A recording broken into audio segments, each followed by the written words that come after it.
Okay guys, welcome back to the channel. No, I haven't done any video in a while. Track Attack was amazing.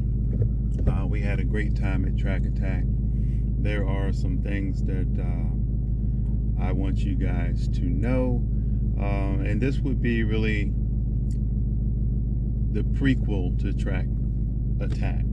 So hang on, we're going to go for a little ride as we talk about the Track Attack and what you can expect if you decide to take your car to Track Attack. All right, let's go.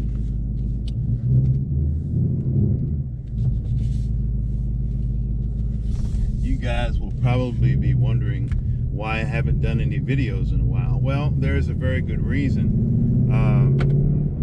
We purchased the Mach 1 in or at the end of March, and yeah, immediately pretty much signed up to have an appointment at DMV. Here we are, June, and today is when I finally can get my car registered, hopefully. I've learned some things about DMV and the type of appointments that you need. Yes, be aware that if you do buy a new car, and especially myself who bought the Mach 1 out of state, you can be 3 months getting your car properly registered. And the problem arises when you have a registration or a temporary registration that expires in 60 days. So we've been basically not able to drive the Mach 1 much. We took it to Track Attack and did that. I hear that they're pretty lenient as far as understanding why you're driving and your tags are basically expired. Not much you can do about that except to yeah, just get it done when you can. So this morning we are going to get the car inspected, because I did learn from someone who apparently worked at DMV that now in order to get your car registered you have to have a Virginia state inspection here in Virginia prior to getting your car through registration. Well, that is an issue. See, I have a Pennsylvania car inspection because that's where I bought the vehicle. So we're going to go this morning, try to get a Virginia state inspection, and then we're off to DMV. This makes for a very crammed day off. Woohoo! Imagine that, you wait a long time, and where I work at, they're actually forcing us to work our days off. So I had to really kick, scratch, and scream just to get this day off.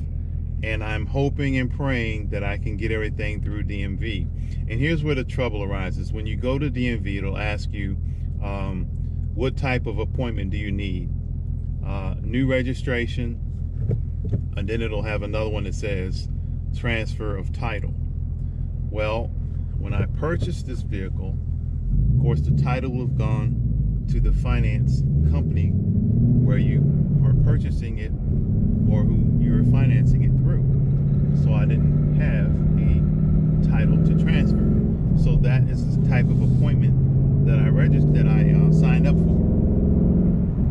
Upon further looking at it, it's saying if you have a new car and you're getting tags, then you need another specific type of appointment to take care of that, which can only be done on Tuesdays and Thursdays. This appointment that I have coincides with my day off. It is the only day that I can get off to do this.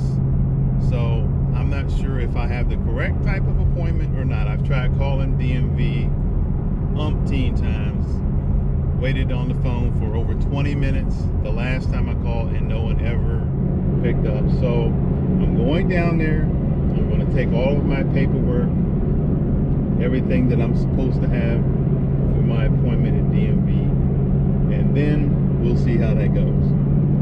Will they help me out? Will they help me figure something out? Will they be able to get me in at some point so I can get my car properly registered, properly tagged, and ready to go for the road? So yeah, that's why we haven't been doing many videos, because I can't ride around on the street very much with basically an expired registration. So that's where we are with that. Now, getting back to the track attack. The track attack was an amazing experience. I certainly did enjoy every bit of it. You get there. I did not get a lot of great footage there because, one, it was my first time at Dominion Raceway. I didn't know what to expect. We had a classroom session, and it's hard to film when you're listening and they're taking you through everything that they want you to know prior to getting out on the track. Track attack you're able to do without a helmet. I did have my helmet. I chose not to wear it, and they said you didn't have to. But here's what track attack will include should you decide to sign up. And I would encourage it, but there are some things you need to know if you do. One, you get there, you register, you have to prepay. I would certainly, if you want to do it, prepay, sign up prior to getting there.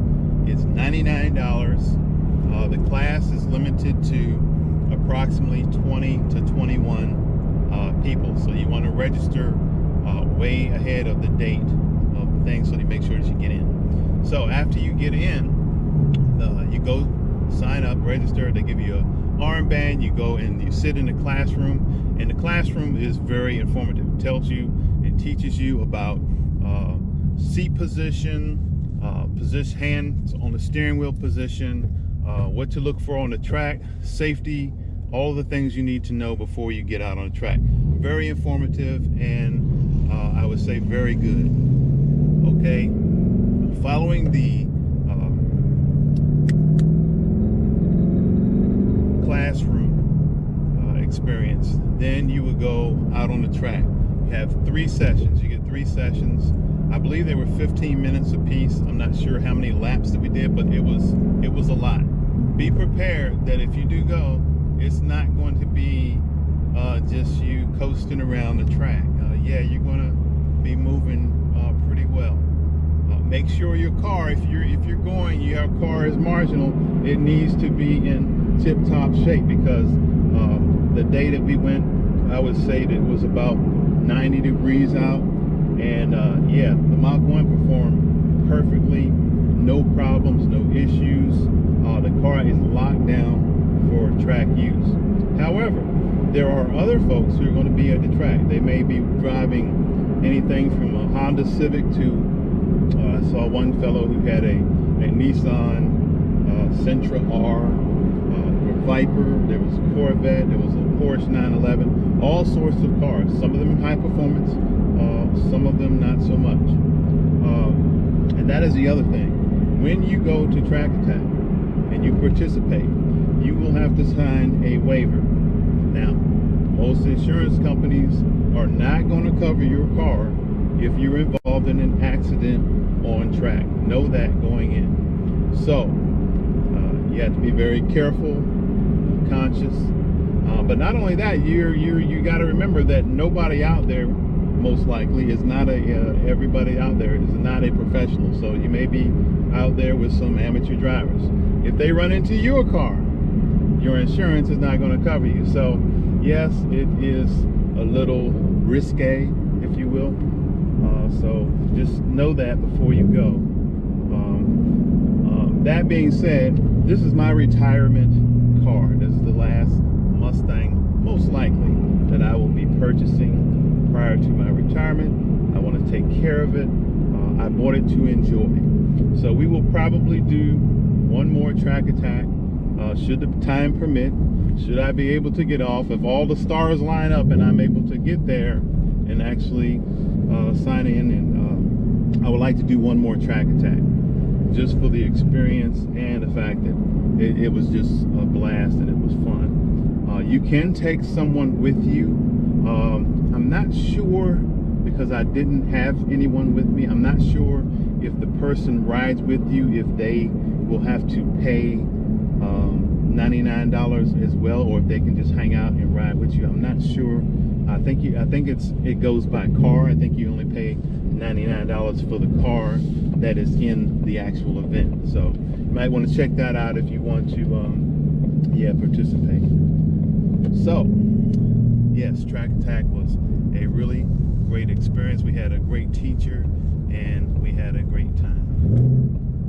So now we're going to go and see if we can get a state inspection today and see what is what. All right, guys, we'll get back to you as soon as we get out of the inspection station to see if we. Alrighty, guys, we have just finished with our state inspection. I took it to a really good guy. I've been dealing with him for 30 years or more, ever since I started working, probably 35, 36 years, and they got me in and out of my state inspection. Now we gotta get back to the house, drop off the Mach 1, and get in the expedition so we can get to DMV, because I'm certainly not going to leave the Mach 1 parked outside of DMV while I'm in there wrestling. Anything could happen. So hopefully this goes well.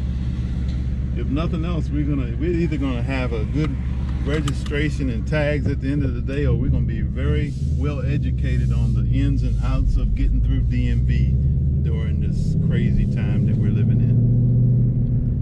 When you have to wait 3 months for an appointment, you certainly don't want to get up in front of the lady and find out that the appointment that you have is not even going to get what you need done.